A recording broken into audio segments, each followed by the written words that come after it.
Welcome to the Explainer. Today, we're going to unlock the actual mechanics behind the absolute gold standard of Active Directory security, and that is Kerberos authentication.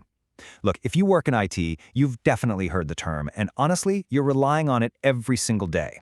But really understanding what goes down under the hood when a user hits Enter on their keyboard, that is an absolutely crucial skill for any systems administrator.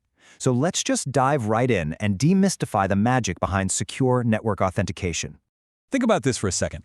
How do you prove you know a password without ever actually sending that password over the network? I mean, it sounds like a riddle, right? But this core paradox is exactly the problem Kerberos was built to solve. In any modern network, sending a plain text password, or even just a simple hash of a password, from a workstation to a server is incredibly dangerous. Anyone listening in could just intercept it. We need a system that verifies identity without ever exposing the secret itself. And by the end of this explainer, you're going to understand exactly how Kerberos pulls off this brilliant cryptographic trick. Here is our agenda for today. 1. The secret password paradox. 2. Locating the key distribution center. 3. The 5 steps of Kerberos. 4. Defending against Kerberosting. And 5. When Kerberos fails. Section 1. The secret password paradox. Okay, so there is a really stark contrast between legacy NTLM and modern Kerberos. For a long time, Windows environments relied entirely on NTLM, which uses a challenge and response mechanism. But its absolute biggest flaw? There's no mutual authentication. Sure, the client has to prove who they are to the server, but the client can't actually verify the server's identity. This leaves the door wide open for spoofing and man-in-the-middle attacks. With Kerberos, we finally get mutual authentication. Both the client and the server cryptographically verify each other before any actual data is shared, and most importantly, 0 passwords are ever transmitted. The source material is super clear on this best practice. You really should be disabling NTLM wherever possible in your environment and relying entirely on Kerberos. Section 2. Locating the key distribution center. The Key Distribution Center, or KDC, is the domain controller service that validates credentials and issues tickets. Basically, you can think of the KDC as the ultra-secure bouncer and ticket booth for your entire Active Directory domain. It holds the AD database, it knows everyone's secrets, and it is the sole authority trusted to vouch for a user's identity. But a big question is, how does a client machine actually go about finding this KDC on a massive corporate network? Well, the crucial point here is that Active Directory depends entirely on DNS. DNS isn't optional. It is literally the nervous system of Active Directory. When a user sits down at their computer, that client machine has to locate a specific DNS service locator record, an SRV record. Specifically, it's hunting for the _Kerberos.tcp record. That specific DNS record points the workstation directly to the IP address of the domain controller running the KDC service. If your DNS is broken, or even if just that specific SRV record is missing, the client is completely blind. The whole Kerberos process fails before it even gets off the ground, and user logins will just time out. Section 3. The 5 steps of Kerberos. All right, let's get into the really fun stuff and walk through exactly what happens when you type your password and hit Enter. Step 1. The user logs in. You enter your credentials at the workstation. But remember that paradox we talked about? Your password is never sent over the network. Instead, your workstation uses a mathematical hash of your password to encrypt a timestamp.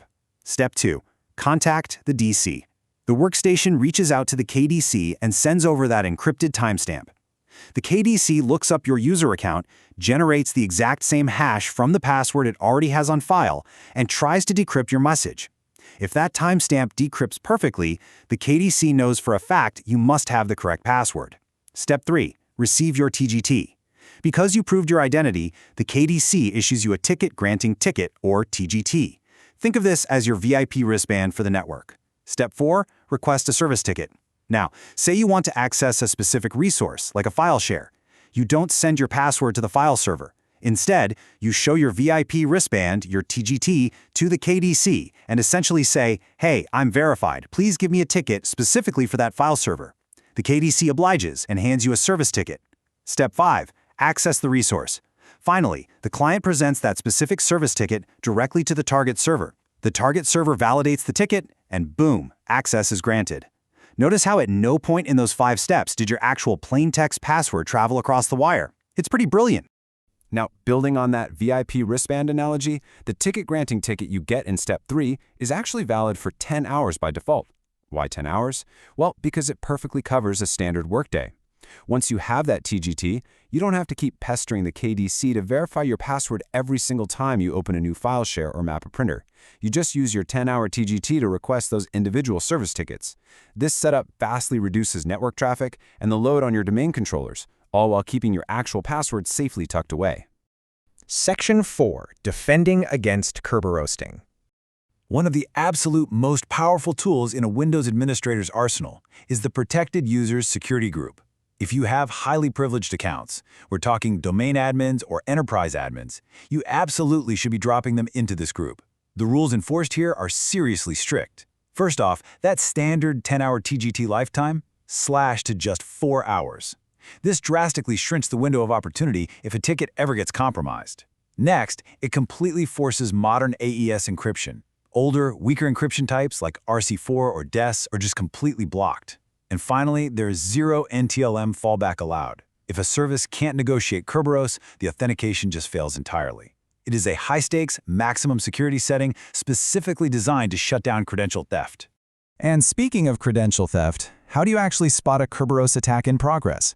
If you're actively auditing your environment, you need to write this down, Event ID 4769. This event triggers whenever a Kerberos service ticket is requested. Now, to be fair, a 4769 all by itself is just normal network traffic, but you need to be watching for the encryption type within that log. Specifically, you're hunting for RC4 E-type 0x17. Attackers performing what's known as a Kerberosting attack deliberately request service tickets using that weak RC4 encryption because it's much easier for them to crack it offline to steal the underlying service account password. Seeing unexpected RC4 ticket requests in your logs? That is a massive red flag. Section 5. When Kerberos fails. So, what should you look for when users suddenly complain they can't log in? The most common failure points usually come down to a few key culprits. First, and arguably the most common, time skew. Remember back in step 1 where the client encrypts a timestamp? Well, if the clock on the workstation and the clock on the domain controller are out of sync by more than 5 minutes, Kerberos assumes it's a replay attack and completely drops the authentication. Literally, a 5-minute time drift will bring your entire network to a screeching halt. Always check time synchronization first. Second, like we talked about earlier, missing DNS SRV records mean the client simply can't find the KDC. And third, account lockouts. Often Kerberos itself is actually working perfectly fine, but some forgotten mobile device or an old map drive is constantly trying to authenticate in the background using a cached, expired password, which rapidly locks the account out on the domain controller. To wrap up the explainer today, I want to leave you with a bit of a provocative question to chew on regarding your own environment. If your network is still allowing NTLM fallback, is your Kerberos security just a total illusion? Think about it. You could have perfect DNS, perfectly strict time synchronization, and a completely flawless Kerberos setup. But if an attacker can just simply force a downgrade to legacy NTLM because your environment still allows it, well, all those amazing Kerberos protections just disappear. It's a pretty crucial reminder that your security is only ever as strong as its weakest protocol. Go check your configurations, look into that protected users group, and make sure your authentication is as rock solid as can possibly be. Thanks for joining me for this explainer, and keep exploring the fascinating mechanics of your networks.